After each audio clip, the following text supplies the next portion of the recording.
sikubingelele sikwamukele mbukeli ekhaya Jikelele igama lami nguNoxolo Mamtshali wakwamwali sibonge kakhulu ke mbukeli ngokuthi ke ube nathi lapha ekhaya Jikelele thina ke mbukeli umsebenzi wethu ukuthi sikuhlanganisele sikuphekele izindaba ezenzekayo eindaweni ezahlukahlukene siphinde futhi sibe nezivakashi nje ezifika zizozivakashela mbukeli inhloso ukuthi zigqugquzele nawe ulapha ekhaya ukulalela udaba noma izindaba ezahlukahlukene ubone na ukuthi ikuphi nawe isandla lapho ongafaka khona ukusiza emphakathini ke wangakini mbukeli sigqugquzele nangaphakathi sikunikeze nethemba lokuthi usukume uyithathe ungahlali nje uthi deke angihambi ke ngedwa ngihamba noMadlongothi njengenjwayelo ukhona ke la ugelisa sekhona locations la Ekhaya Jikelele kanti ke mbukeli siza kumagambi ethu osasazo Auckland Park Studios apha eGauteng ukhona ke uBramike pha emaqhosheni kunqu lacho igwijo yaqhuma impepho yaqhuma imbawula jonga mbukeli si Ekhaya Jikelele siza singasonganga zandla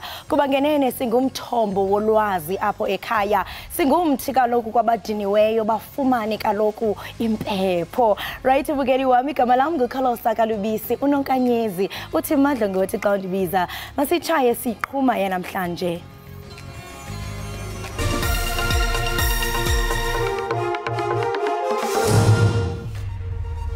Siyaxolisa kakhulu kubakhweli nabahlali bale lentshona koloni ngale meko sekuyo siyayiqonda ba ibachaphazela kakhulu abakwazi ukuya emisebenzini abantwana abakwazi ukuya ezikolweni Kwehamba phambili siqala ngodaba luthi kulindeleke ukuba iSantaco inike ingxelo nogwayimbo lonotekisi entshona koloni namhlanje. This year we were supposed to hold Women's Day celebration in Khayelitsha in Cape Town. It's true. Umengameli wezwe uCyril Ramaphosa ugxeke ukucekelwa phansi kwengqalazinda ngenxa yesiteleka semboni yamatekisi eKapa. Ubekhuluma emcimbini wokugubha usuku lwabesifazane endlini zombuso ePitoli.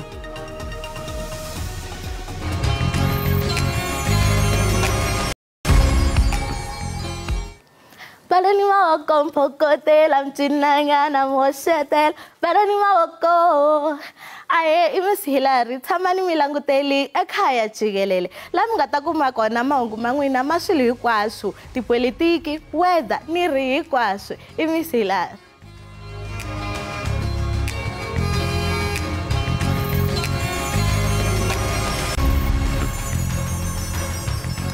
Umengameli uCyril Ramaphosa ukuhlaba wakuhlikiza ukucekelwa phansi kwengqalasizinda edolobheni iKapa ngesikhathi ethula inkulumo eqavile emcimbini wokubungaza usuku lwabesifazane kuleli obanjelwe ePitoli kunewombekezo odlame emkhandlini dolobha waseKapa selokhu ingenele umbhikisho inhlangano yosamatekisi esifundazweni iSantaco ephikisana nokushaqwa kwamatekisi uRamaphosa unxuse ukuthi zonke izinhlaka ihlanganisa amakhanda ukuphuma nesisombululo kulolu daba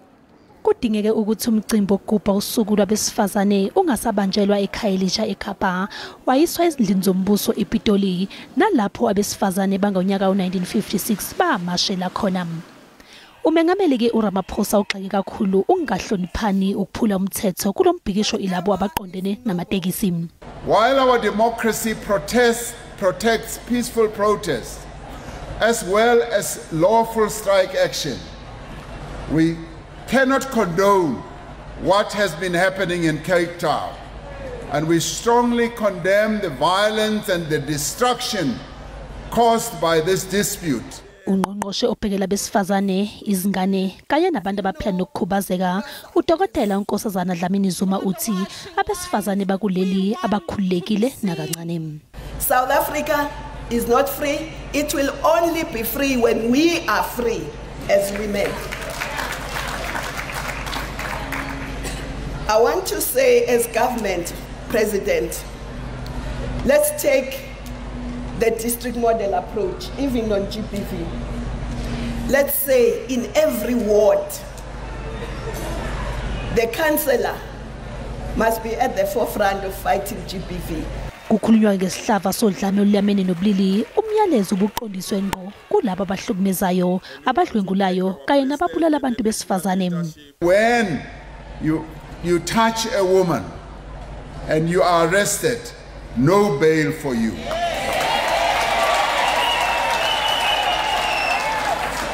And when you kill a woman, life sentence for you.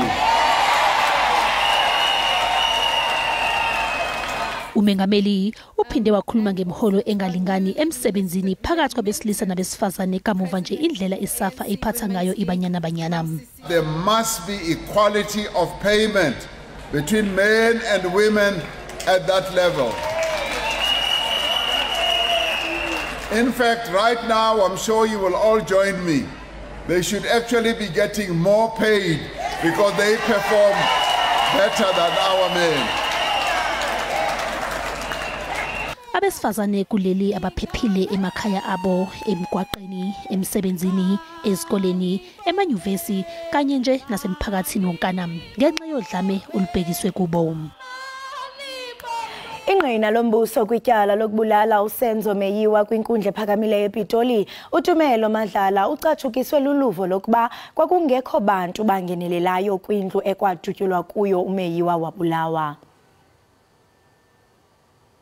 Umadlalo wayekhona ngethuba kudutyulwa lomdlalo bephekwa ngemibuzo ligqwethe elikhuselayo uSipho Ramusipili ebutsheni baleveki. Kamadoda amahlanu atyholwa ngokubulala uMeyiwa kulokheli Khumalo Air Force Loras eGauteng ngonyaka ka-2014.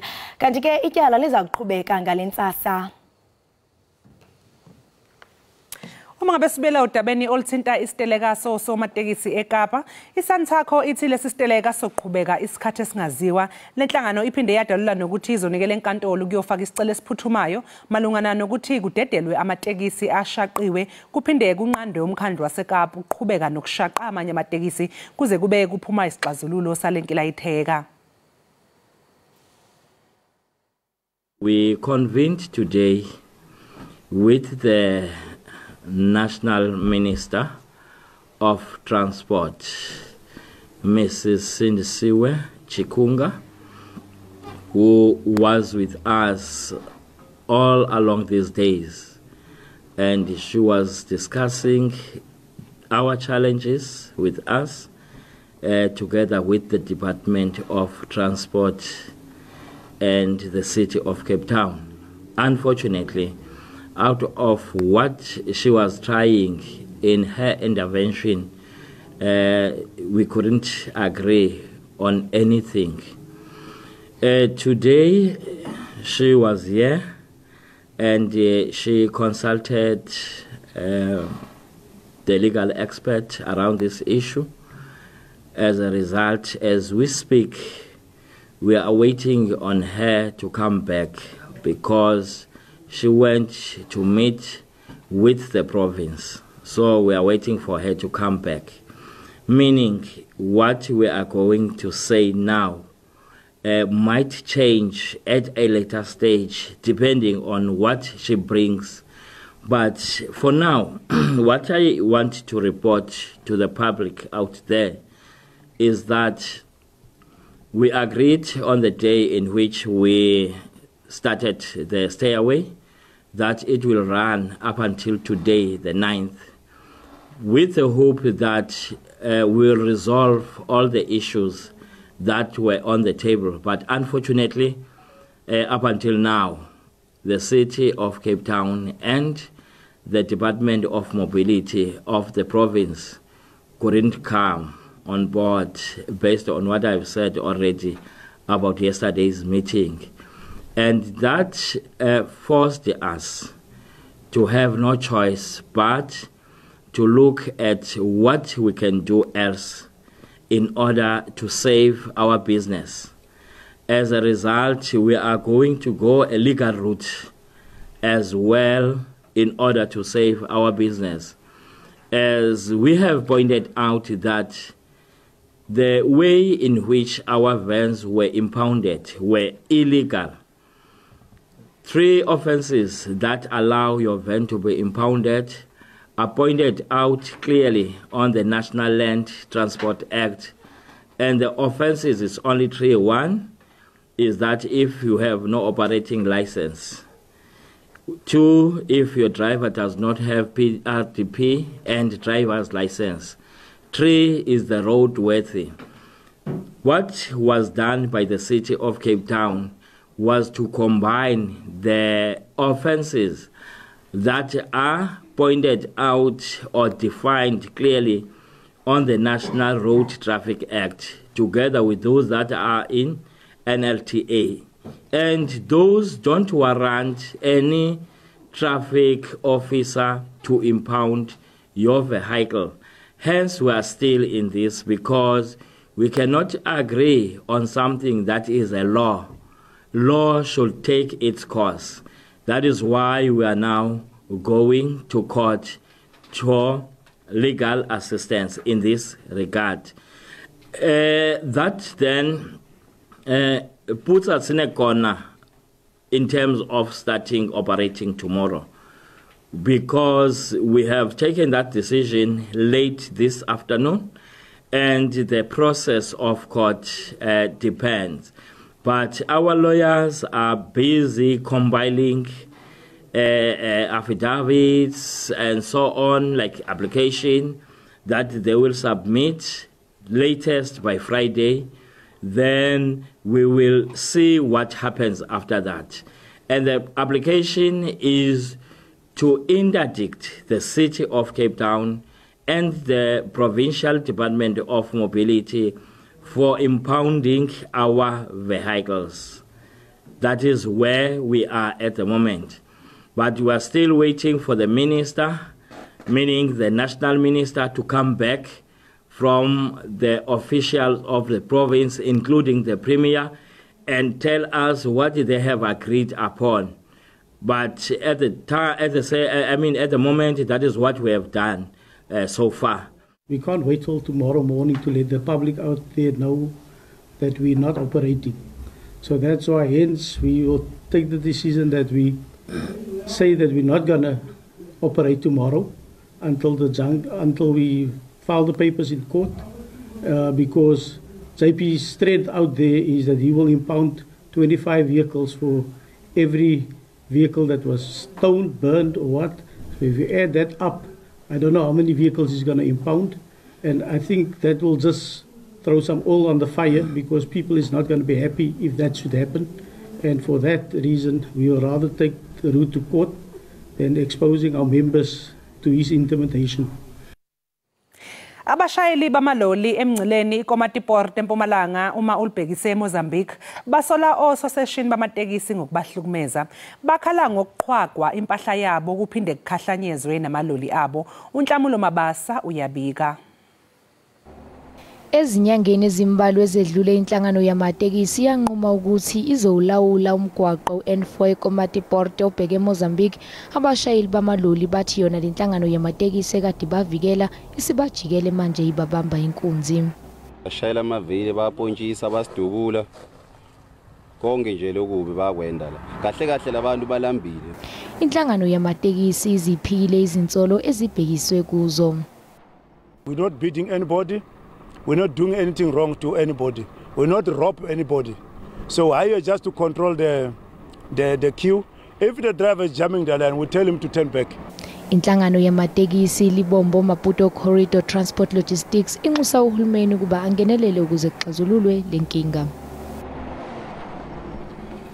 Ukuvalwa kwamanzi insuku ezinhlanu eKimberley kuza kuthibaza kakhulu abahlali balapha Nqunu esibhedlele iRobert Mangaliso Sobukwe. Umasipala iSola Plaji ubongoza ukuvalwa kwamanzi njengesicwangciso sokulungisa iseko esingundoqo. Ngomzuzu wokugcina kufanele izakhamuzi iziphuthume zikhe amanzi emva kwesinye isinqumo sokuvala amanzi kulomasipala. We have to run after the Jojo tanks. They don't put the tanks on the corners of one street, as they say. They go around, they come that time.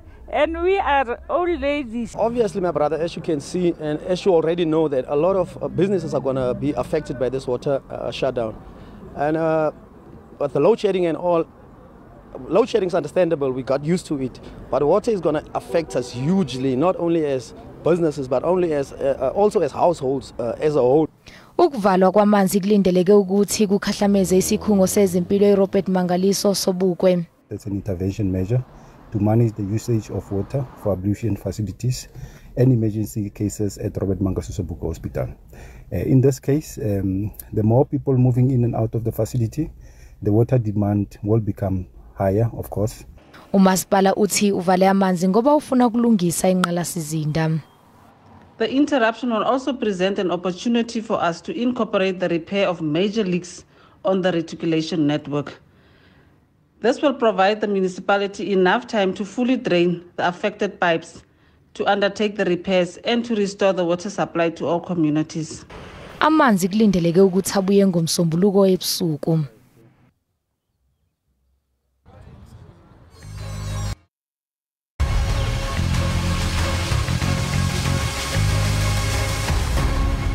Siphinde sikwamukele mbukeli ekhaya Jikelele. Sibonga ukukhuluma ukuthi ke usahlezi kanye nathi. Mbukeli nanka ke ama trends atrendayo, izinto zakho oyithandayo ezikwenza ukitazeke. Ngiyazi usikade ulindile ufisa ukwazi ukuthi ngabe yikhiphani nazoke. Masijonge ke eziphala phambili phakumakhasi onxibelelwano uX.com #DSTV Prem uyatrenda okokuqala. Okwesibili #Eskom kanye ke no #Taxi Strike. Kuthiwani ke kwa DSTV Premiership. Uqala uDSTV Premiership. Kwi-DSTV Premiership ke makholi nawe mbukeli izinto exoxwa kakhulu ke lezo phela udaba lwesibhaqa. Isibhaqa sithole iKaizer Chiefs sizolanghleki njalo angihleki. Amakhosi ke ashawe iMamelodi Sundowns ngamagoli amabili kwelilodwa.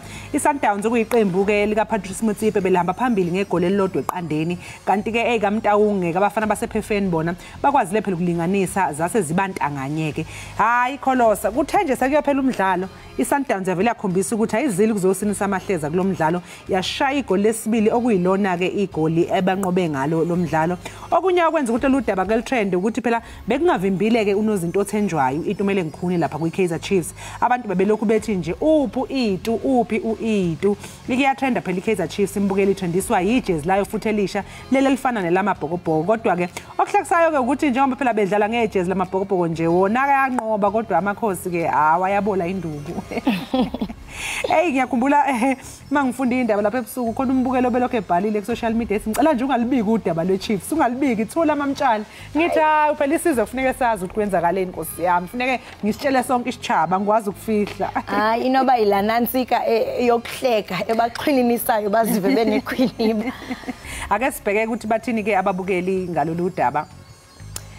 KC Times MU supporter uthi I like how the PSL games are structured so far. Every team on equal games played. Let's see how things go with the inclusion of ICAF. Uthi ke nayo uyathanda indlela eqale ngayo isizini uzobona ukuthi kuhamba kanjani mangabe kuhamba isikhathi. Right, uphinde waphefumula ke nomlungisi Hlongwane sithi into yokubana are we not being too harsh on Chiefs though, considering the opponent they were facing and all the changes they underwent or currently undergoing?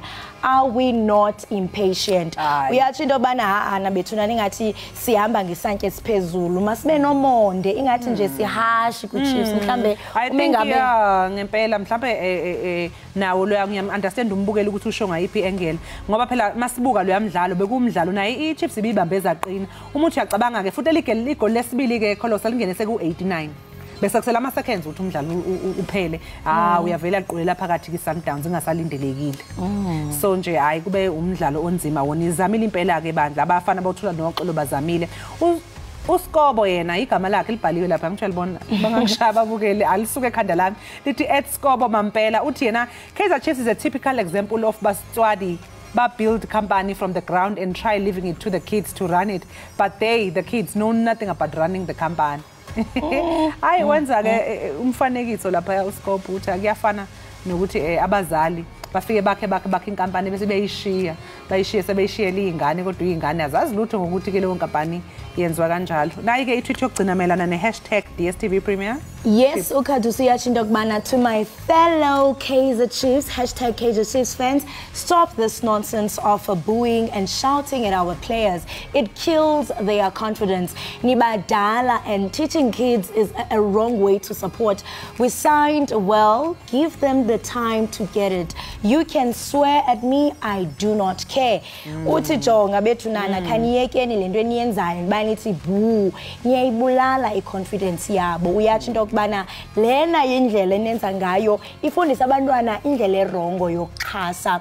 Uyathi into kubana masifumane enye indlela singabanyatheli esiphansi ngoba nje nakho lokho ngathothi kunomthelela uma ngabe ubona ukuthi uyasupportwa wenza konke okusemandleni akho ukuthi uphumelele umdlalo so hayi siyabaqhuquzela ababukeli bakithi ukuthi asiqhuquzele namaqembu ethu mengabedlala bakithi singawadonseli phansi ihashtag yesibili ke ithi #Eskom ngabe sekwenze njani ke hey ucimicimi uyazi kaloku xa uthi Eskom ucinga ngocimicimi akukho kunye kanti ke umphathiswa wamashishini kahulumente umnumzana Pravin Gordhan uphumeze ukuthengiswa kwezixhobo zokuhanjiswa kwempahla kaEskom kwinkampani entsha kahulumente uyaqonda ukhumbule kaloku wena mbukeli nawe mamtshali into yokuba inkampani entsha engakathiywa ngegama iyakuba yinkampani ephansi kombane umphathiswa ke ugcimfize istamp sakhe sokuvuma ukuba isivumelwano masiqhubeke kwileta athe wabe kanti uyayibhalela usihlalo sakwa Eskom uMpho Makwana manje badayisa ingcenye yeEskom ngabe idayiselwa bani Nkosi yami siyayibuza ukuthi ngabe lokho kuzosiza yini mhlawumbe kule nkinga ye load shedding ekhona noma mhlawumbe akuzukusiza kuba kaloku ndiyaqiniseka into yokubana nabo bazama amaqhinga kuba uluntu luyakhala sele kuyiminyaka noko ngoku iqhuba lengxoba kaxaka exake umxhaka so uluntu luyakhala asazi ke mhlawumbe into yokubana ingaba elinyathelo abalithabathile lizawuphumelela kusini na kanti ke baye baphawula kumakhasi onxibelelwano pha ku-x.com uShuru Squared uthi yena yes, those were Eskom assets. Now they will be valued under a new entity, which will be valued based on those assets. Yes, you sell between government entities. That's why department pays for electricity from Eskom. Uyatsho into yokubana ezo ke ibizi assets zakwa Eskom into ethi ngoku mhlawumbe zizawuxatyiswa under le entity entsha ezawuqinisekisa into yokubana ijonge kanye kwezi assets ithini ke itweet yomunye umbukeli ubongwe kaMaphosa yena uthi Eskom is gone SAA is gone ports are gone where are all those who called us conspiracy theorists Umuhapi Sitinane yena uthi once he's done with the privatization of Eskom he's going to be rewarded with the job in America. Afane nomnumzana lo waphezolo. U-Andre the Rater ngoba yena usethola umsebenzi lephesha ukufundisa eNyuvesi Yale.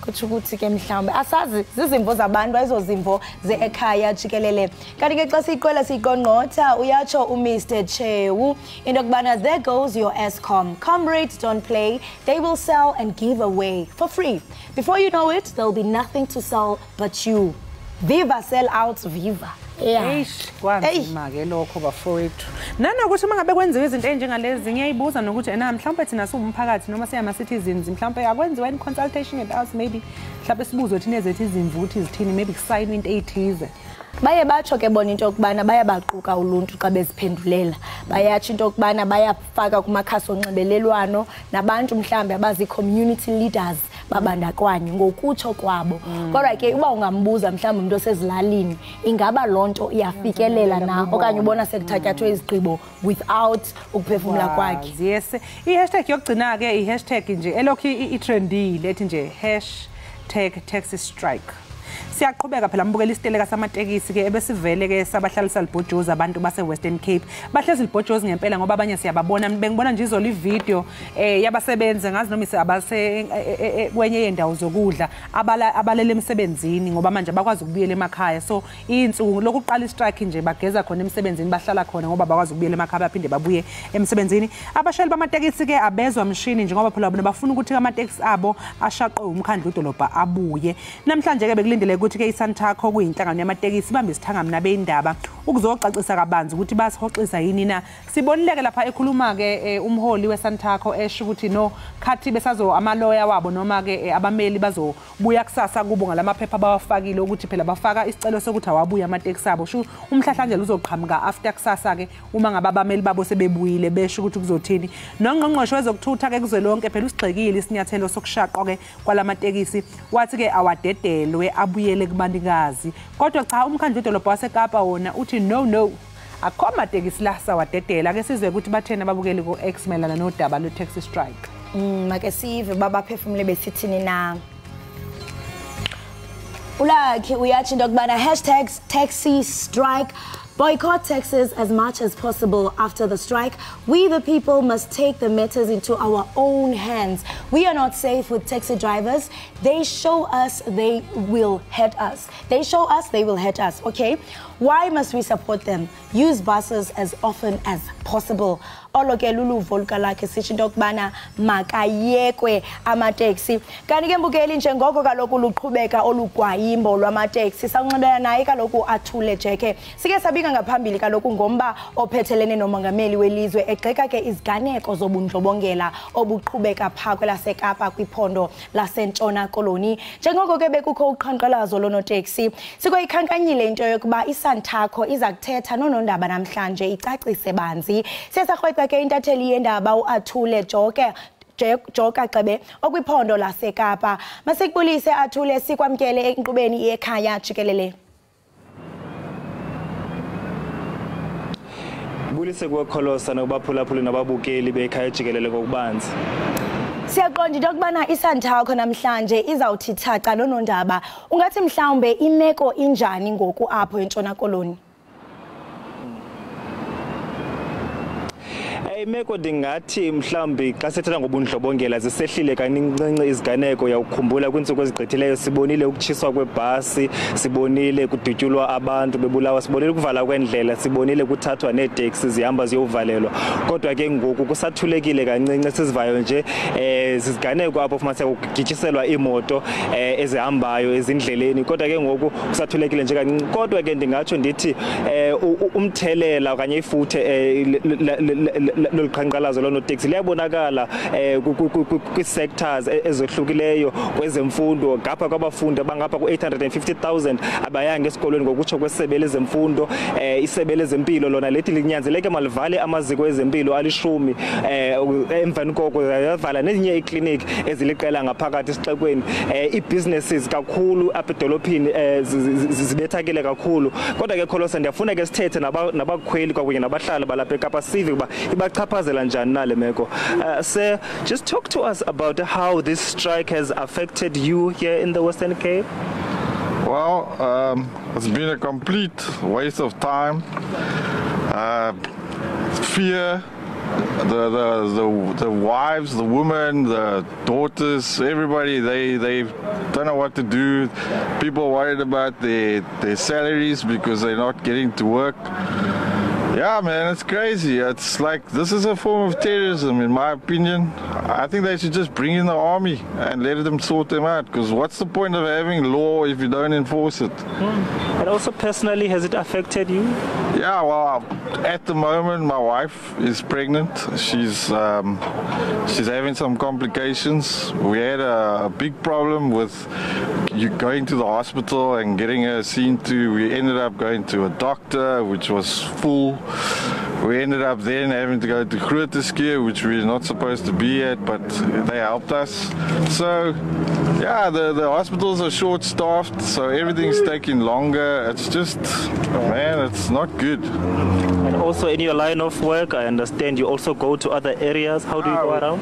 I gotta go to the airport, which I'm gonna try and find an alternative route, because I don't know what to expect. And then, yeah, I gotta go to Strand, also the N2, so I just gotta be careful and keep my eyes open for any possible problems. But yeah, it's just, it's a horrible time, man. Thank you so much. Well, komnye abaphulaphuli ke lowo okanye abaqhubi balapha eKapa esitsho nje sithi oku kubachaphazela kakhulu kwakunye nonkosikazi wakhe naye bekunyanzeleke baye esibhedlele uchaphazelekile kakhulu nanjengoko abongikazi beshokoxekile ngenxa yeludukushela iqhubekayo yaye naye usebenza kokuhamba ezilokishini kufuneka abe careful kakhulu xa ngena kwezo ndawo ezo sitsho ke esithi kunzima ukungena kwezinye indawo xa ingena kuzo ezilokishini lifuthe nje elibachaphazele ngalo abantu ngatsho ndithi imeko isemaqongo kwelicala loba loshishino nakwicala lezenkonzo.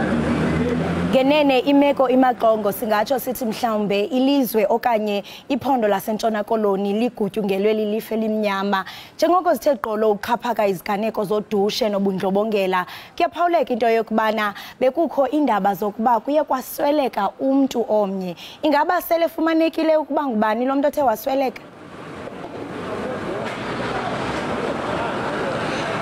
uthe wasweleka umuntu kwavakala kuba engathi nowesibini uthe wasweleka iziganeko ezimbini owokuqala ngumuntu obeqhuba lento kuthiwa staff transport apha qhuba abasebenzi abaya emsebenzini uyakhumbula ke umbutho onotaxi bathe xa bestrike abantu abafuni umuntu uzawuhamba okanye uzawuphangelisa abantu ngoba oko kuzawunika ichaphaza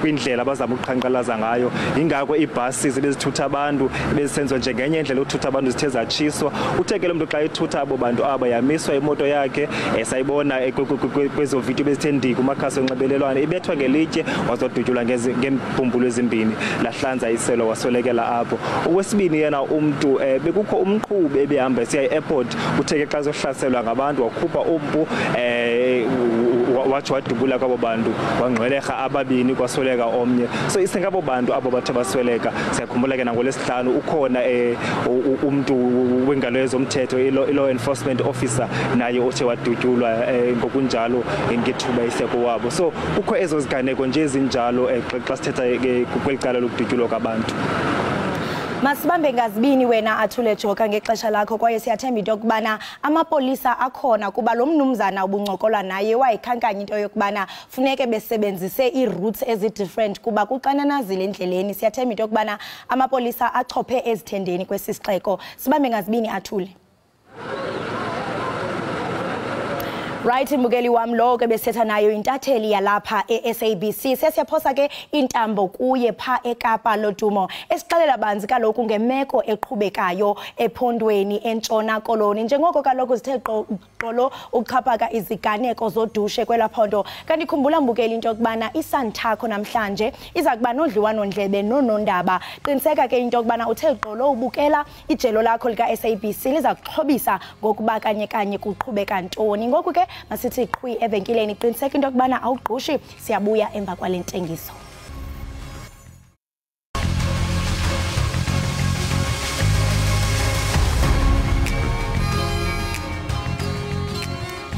Enkosi ngokuhlala nathi nisasibukele apha ekhaya Jikelele kwinkqubo ndaba yakho uDTT lufuna ubulungisa usapho lwendoda yase Waterloo Everlem ekutyholwa ukuba idutyulwe ngamapolisa ebhunga laseThekwini ngomgqibelo yapupela ke kwindawo yexhwayelo uSanele Thembani kuthiwa ke udutyulwe ngamapolisa kuhola wendlela uN4 ngase Pick and Pay Hyper kumntla waseThekwini usapho lomfu Ekhaya lusithi lukhona isandla sesikhova kulomba ukuxovula abantu lomba ke sesakrweca isithethi sekhaya necandelo elijongene nokusebenza kwamapolisa iIPID kanti ke silindele untokozo oyi-family member ukuba abe nathi Mnumzana uraburabu masikubulise sikwamkeli kwinkqubo yethu ekhaya Jikelele Siyabonga ke Ndingatsho ndithi olusapho lubatshonele emini baswelekelwa ngumntwana wabo at only 24 years ebulawa ngamapolisa ingaba mhlawumbe okanye lipolisa gxebe ingaba mhlawumbe ningumbutho ningathi niyena ifumana lengxelo sifumene and then my investigators were to busy nayo I investigator njengoba sikhuluma kanje uyathi into kubana iinvestigators zenu zichophe ezithendeni ingaba mhlawumbe xa nifika nina nifike imeko injani xa ichazwa mabayichaza bathi they had an operation i-operation leyo bekune roadblock manje imoto ezininzi bezijika zishaya u-turn zibuyele emuva obviously because mangabe ujahile you want an alternative route ukuthi ushentshe i-route so they didn't know that there was a police operation so amapolisa bona they thought ukuthi labantu they are running away from a roadblock and that's their explanation what they gave to investigators at the scene to say they ended up shooting but tubulale moto leyo and then unfortunately Usanele was the one that ended up losing his life ingaba bekufanelekile into kubana benze lonto amapolisa akufanelekanga ngoba uma uphethe isibhamu kumele uthi mawudubula wazi ukuthi udubulela ini and udubula bani umdubulela ini manje kuleyo mangabe imoto ibaleka wazi ukuthi ibalekelani awukwazi ukuyidubula ipolisa ke ngoku elithe lahlohla isibhamu ladubula umntwana lo liphi asazi kwamanje ngoba ipolisa lelo I think they are bangamaphoyisa aka Durban Metro Police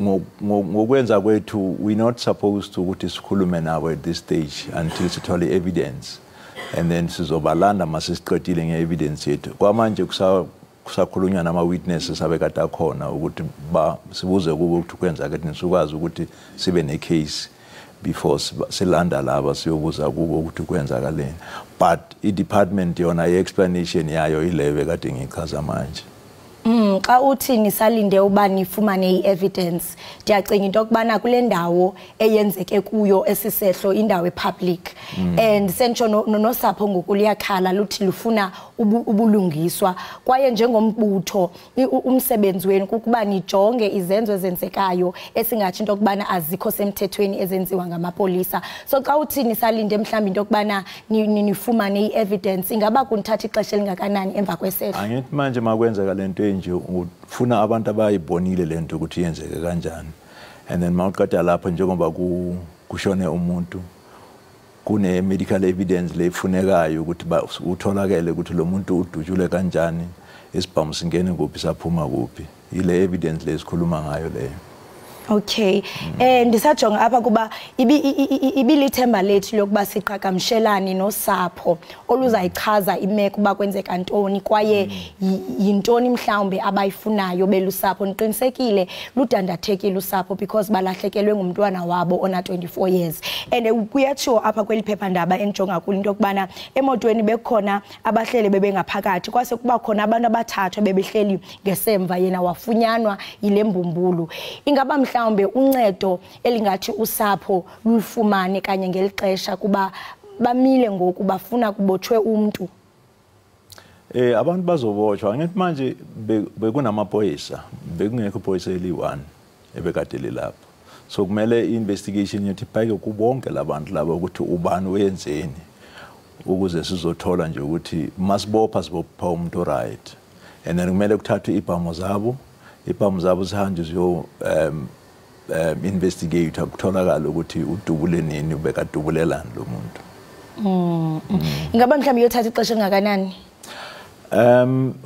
ku difficult nje ukusho ngoba i-investigation is a process ngokwayo so lezi zinto engikhulumayo ezininzi they depend on other institutions of government ukuthi sithole le information but before we know it I can say maybe let's say in the region of 2-3 weeks we'll be knowing ukuthi kwenzakalani le case ayiyo case mhlambe singathi case nje eyodwa sithe qolo ukukhapha iziganeko ezibumila kunje ndiyacinga into kubana ubulapha kwezinyanga ezidlulileyo sithetha ngecase yase Bramfontein so kwi case into ethi kusekhona ukusilela okwenziwayo ingathi mhlawumbe intoni ekumele ukuthi yenziwe ukunikeza uqeqesho kumaziko asebenza kwezomthetho kuba ngenene xa bezowenza izinto ezifana nezi ukuthi angabona abantu ekumele ukuthi bayasikhusela kusiluluntu kodwa ngoku bangaba mhlawumbe benza iziganeko ezinje into ethi ngoku asakhuselekanga sithini singabantu nathi mhlawumbe funeke sibe nezibhamu zethu athe eqala ehlohla nawe ube uhlohla ayisebenze kanjalo angibona abaphethe ibhamu ngoba basebenza ngele bhamu njengoba basho bathi isibhamu sabo amaphoyisa they are working tools kumele basebenzise ngokomthetho nabo yabona so kusho ukuthi we cannot all have firearms bona mabasebenzisa the way bangafananga basebenzisa khona kumele nabo bajeze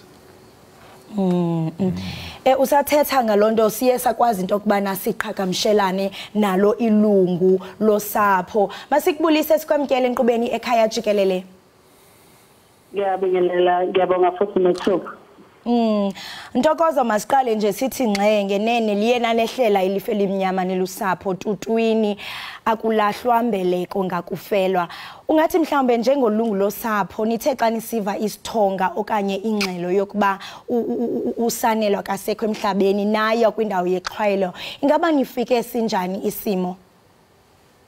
Ngingasho nje ukuthi mina abantu ayekade ehamba nabo bangifonela mhlawumbe incident eqedwe kwenzeka like 5-10 minutes, and then mhlawumbe it took me about 15-20 minutes to get to la kade bekhona, and mangifika it was just isimo esibi kakhulu ngoba bebengenalo isizo and nabantu bebenze lokho bebengekho on scene, bebesazama ukumisa imoto ebeyidlula to get assistance so that they can get the ambulance because they've been trying to phone the 111 and not getting any assistance. Mangifika then wafikana then no match omunye wama ladies out who are trying to assist us as well, so that sikwazi ukuthola usizo lamaphoyisa kanjalo ne-ambulance.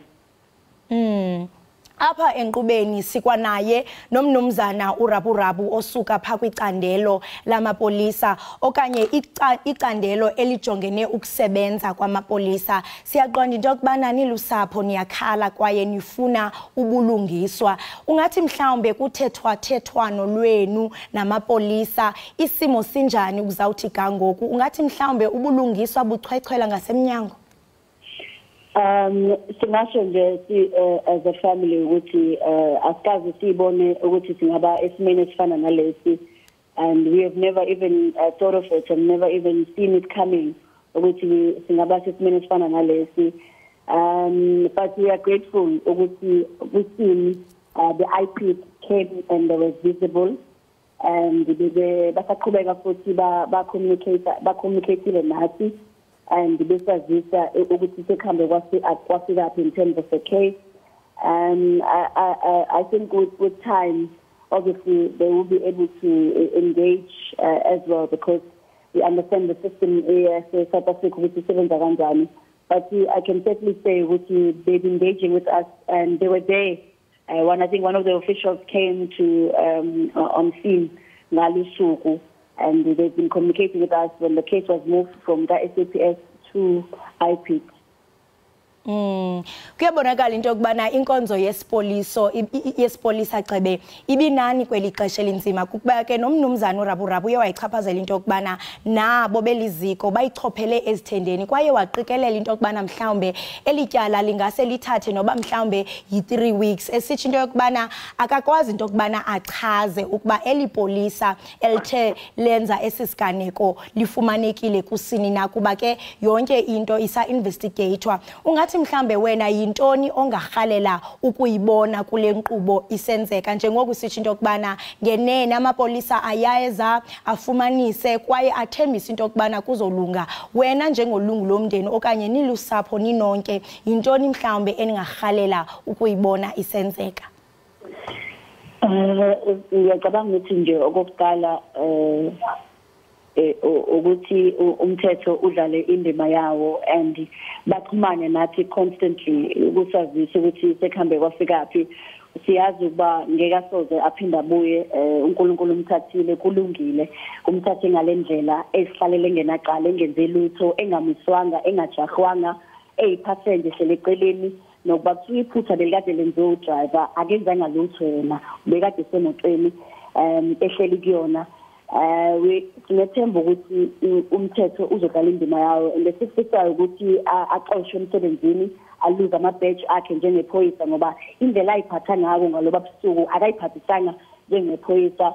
Siyakholela ukuthi amaphoyisa umsebenzi wawo is to self guide us, basiphephise kakhulukazi ometro, ukuphephisa emgaqweni, not ukushutha the first time you see into engazuthi ayibonakali kahle. Siyakholela ukuthi uzojeza angene ekhindini aboshwe aseve isikhathi sakhe njengomuntu ongacabanganga kahle njengephoyisa ngesikhathi kwenzeka lesigameko. Mnumzana uRaburabu ndiqinisekile into yokubana uye wamva kakuhle uNtokozo othethela usapho kwaye ke Ekhaya Jikelele siye sinikeze iqonga kubabukeli bethu isiqeni kuthiwa iEkhaya ikhala ekhaya apho umbukeli achaze imbilini yakhe sizame into yokubana sizise abantu abafana nani abazokwazi into yokuba banikeze isombululo kubukhala akuzunceda kwezinto azithethayo uNtokozo arhalela into yokubana zenzeke ungaqinisekisa into yokubana zizawenzeka ingaba nina mhlambe niliziko izintoni enizawuthi nizenze ukukhawulelana nale meko nezifiso athi unazo thina sisazokhuluma nomndeni ngabanzi ngale ndaba sibatshele nje ukuthi sikuphi and then sizakuphi so reportela every step that we are going to take with regard to this matter and we lento yakasanele ibhlungu but as long as ngeke simbuyise whatever that we can do ngeke simbuyise usanele so the thing is kumele siyenze everything in our power to make sure that izinto efana nalezi azenzakali futhi and abantu abazenzi as easy as that so and then sizoshare nomphakathi ukuthi kwenzakalani umuntu makayenza into wrong efana nale yenzekile ngalelanga masibambe ngazibini ngexesha lakho mnumzana uRaburabu ndingakulibelanga nawe wena Ntokozo apha emnxebeni sithemba into yokubana nilikhaya nizawufumana induduzo emphefumleni kule ntlekele ethe yanehlela siyabulela kakhulu ngexesha lakho Ntokozo Ngiyabonga kakhulu nje nethuba nesikhathi emthipho Right mbukeli wami abo ke besithetha nayo besithetha ke noNtokozo olulungu losapho lothe wasweleka kaloku yena uSanele Thembani nekuthiwa ke uye wabulawa ngamanye wamapolisa pha kwiphondo laKwaZulu Natal sanaye ke nomnumzana uRaburabu othethela inkonzo yamapolisa nangendlela ke esingathi mhlambe amapolisa asebenza ngayo Ekhaya Jikelele siyazama ukuqinisekisa mbukeli into yokuba lo ngxaki okanye lo ntlwekwele okuyo siyazama into yokuba bana ukhuphe imbilini yakho uthi into kubana intoni oyikuhluphayo sizame ke nokuzisa amaziko okanye abantu abangathi mhlambe bafumane izisombululo kulonyewe okuyo siyathemba ke mbukeli into kubana udliwano lwanamhlanje luzawuzisa isisombululo kusapho lwakwaThembani kanti ngoku masithi qhwi evekileni siyabuya kusekuninzi esikuphathele kona ubukele Ekhaya Jikelele kwinkqubo ndaba yakho uTTT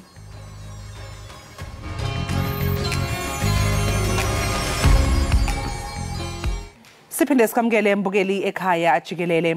Njengoba nje kusaseyiyona ke inyanga besifazane lapha eNingizimu Afrika, sikhumbula uncwaba ngonyaka u1956 lapho abesifazane bamashela enhlokodolobha ePitoli, hayi nje kuphela ukuyokhalazela imithetho eyayimelana nomazisi, kodwa phela kwakuhloswe ngayo nokulwisana nokucwaswa kwabantu besifazane. Kanti ke njengamanje sixhumana noadvocate uNthabiseng Sepanaya Mukhale, yena ke usihlalo weCommission ebhekele ukulingana ngokobulili, iCommission on Gender Equality, uxoxa kabanzi ke ngesimo sokulingana kwabantu ngokobulili ezweni. Advocate Happy noma ke ngithi Advocate Nthabiseng Happy Women's Month sikufisela nje iWomen's Month enhle iWomen's Day bizolo. Thank you, same to you sisi. iCommission for Gender Equality ibhekeleke ukulingana ngokobulili ngabe yiziphi ezinye izinhlelo zeGCE zokufundisa kabesilisa nabafana ukwamukela ke ubuholi babesifazane njengento ejwayelekile Tina njenge-commission we do a lot of public education ukufundisa abantu about equality, especially gender equality, but we also are running workshops where we listen to these young men through a program that we started a few years ago that is called Men and Boys. Konamanje Ilidwa is one of our commissioners, Commissioner Ngomani, and a gentleman who's dedicated, Mr. Rabu Litsima. La sifundisa abafana khona how to treat themselves so that they are better people for society. Yes. Advocate njengoba nje ukhuluma ke ngaba abantu besilisa nabafana uyazi enye yezimbangela ke zodlame olusekelwe ebulilini phecelezi i-gender based violence ukuncika kwabantu besifazane ikakhulukazi ngokwezimali ke emadodeni ngenxa phela yenhlupheko nayo edalwa kungabi njalo namakhono nemfundo kwabesifazane. Sisanda kufunda nje lapha ke endabeni zethu ukuthi kunowesifazane emakhaya lapha ya eEastern Cape obulale izingane zakhe maqede naye ke wasethatha eyakhe impilo ngenxa yenhlupheko. Ngabe ikhomishana ke yokulingana ngokobulili nibasiza kanjani kabesifazane abadala nabasebasha ukuthi bakwazi ukuyimela ngokwezimali? Ithi ngichaze sisi i-commission yethu is not a service provider. I-commission yethu is a chapter 9 that ensures that government does what it is supposed to do. So Tina, we intervene where government fails to do what it's supposed to do. So angizomala and mislead and say Tina senza so nabantu besiliza to ukuthi bazimele, but we intervene where we see ukuthi there is a problem. For example, kuna nabantu abosimame who have actually been sterilized illegally by government. We are taking that up. Kuna nabo mama who are told you cannot be a chief in your community all because you are a woman, but utole ukuthi that person is the rightful heir who's supposed to take over as the next traditional leader of that community. When they say no, that is where we come in and say, no, you cannot say that based on the constitution and equality. So we come in where government fails to protect, but it is the duty of our government to protect women and all citizens. Yes, advocate, yes. Yeah. Ake sikhulume ke manje advocates mhlawumbe ngabesifazana abasemakhaya and rural areas ukuthi ingabe mhlawumbe ke ikhona yini imikhankaso eyibe khona yokubaqwashisa nje ke ngeindaba zokulingana ngokobulili and nanokuthi nje mangabe ikhona imphumela yakhona ngabe yabonakala? Yes, yona zikhona i-programs that we're doing a lot of. Kodwa imikhankaso yazona ukuthi yabonakala is another thing. I'll tell you why. Because poverty that is in the country is so huge that a lot of women actually feel, you know what, ngiyaniswa. Kodwa sinenkinga ezithile asisebenzi, abobaba mabafika with the little bit of money, what do you do? Some women even go to an extent of ukushadisa abantwana babo just to say at least lo muntu uthi they will give us so much sizawudla, or one less mouth in the family. So the challenges that we have about our economy and just the general socio-political situation in our country is such that whatever efforts that are being made to try and push women forward, to teach them about their rights, to encourage them to take those rights are undermined. In other levels outside of rural areas, you find that it is the same situation where women would rather have less salary than a male counterpart that they are working in the same position with, despite us educating them otherwise, because they feel, well, sometimes it's better than nothing. But we do continue to conscientize women, to highlight, but also to challenge companies and government where we see discrimination and lack of transformation. Sibonga kakhulu ke advocate Nthabise ngesikhathi sakho sifisele nje nosuku oluhle. Mbukelo beku advocate Nthabise besixoxisana naye mayelana nokulingana ngokobulili gender commission. Siyathembisa ke mbukeli nokuthi sizoke sixoxisane naye ngasese ngenxa isikhathi ke sesiphelile sithole nje imininingwane ye-gender commission so that nawe mbukeli lapha ekhaya mangabe uneyinkinga udinga ukuthi kungenelele i-commission singakwazi ukuthi ke sikuncede ngokuthi uxhumane nabo. Makholi yawo isikhathi sesidliwe yini? Hayi ixesha luchaba sibambe ngazibini kwigqiza lonke le Ekhaya Jikelele nawe akalokhu mbukeli ngokuba ube nathi. Siyathembisa into ukubana ngomso i-Friday sizawuba khona sibe nawe. I cannot wait. Sinithanda ngothando luka love. Nisale kahle.